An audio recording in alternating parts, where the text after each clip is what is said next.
ಪಾಪು ನಾನು ಏನು ಹೇಳಿದ್ನಪ್ಪ? ಬೆಡ್ಶೀಟ್ ತೆಗಿ ಅಂತ ಹೇಳಿದೆ ತಾನೇ? ಏನು ತೆಗ್ದಿದ್ದೀರಾ ನೀವು ರೂಮಲ್ಲಿ? ಎಲ್ಲ ತೆಗ್ದಿದ್ದೀರಾ? ಯಾಕೆ? ಎಲ್ಲ ಅಂದ್ರೆ ಏನೇನು ತೆಗ್ದಿದ್ದೀರಿ ಶ್ರೇಯು? ಒಂದ್ಸರಿ ರೂಮ್ ಹೋಗಿ ನೋಡೋದ್ರಿ.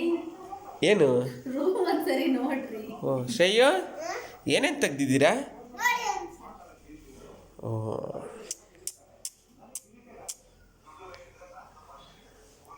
ತಂದೆ ತಂದೆ ಬೆಡ್ಶೀಟ್ ಒಂದು ತೆಗಿ ಅಂದರೆ ಹಾಸಿಗೆನೂ ತೆಗ್ದಿಟ್ಟಿರಲ್ಲ ತಂದೆ ನೀವು. ನೀವೇ ಕಂಡ್ರೋ ಮನೆ ಮಾಡೋದು. ನನಗೆ ಯಾವ ಭಯ ಇಲ್ಲ ಬಿಡ್ರಪ್ಪ, ಮನೆ ಚೆನ್ನಾಗೇ ಮಾಡ್ತೀರ ನೀವು. ಹಾಂ ಸಾಕು, ಬೇಕಾದಷ್ಟು ಆಯಿತು. ಅನು ಹಾಸಿಗೆ ತೆಗಿ ಅಂತೇನು ಹೇಳಿಲ್ಲ ಅಲ್ವಾ? ಇಲ್ಲಾಂದ್ರೆ ಮಂಚನೇ ಪೀಸ್ ಮಾಡಿಬಿಡೋರು. ಮಂಚನೇ ಪೀಸ್ ಮಾಡೋರು ಕರೆಕ್ಟ್ ಬರೀ